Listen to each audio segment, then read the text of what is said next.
Saumur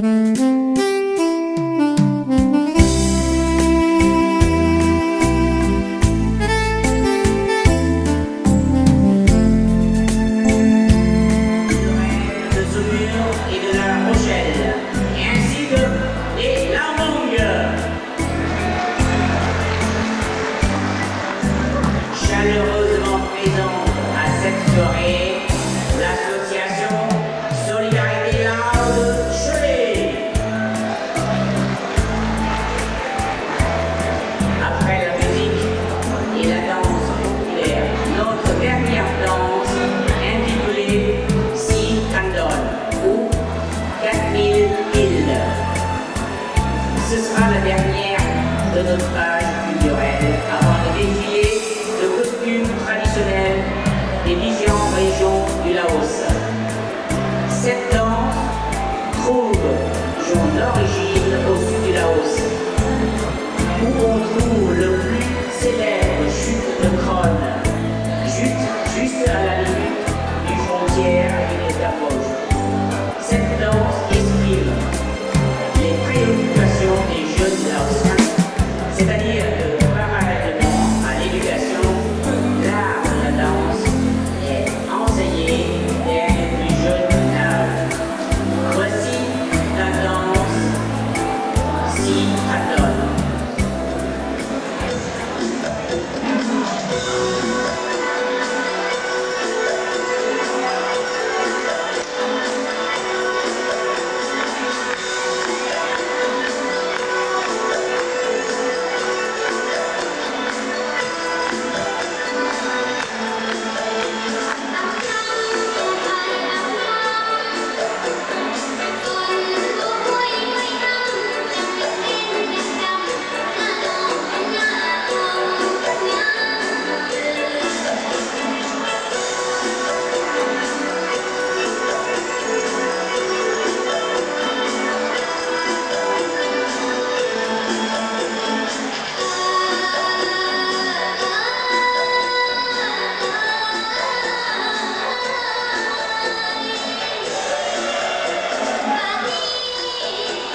วัสดิยมในการร่วมด้วยทุกท่านนะขอเชิญทุกท่านขึ้นมา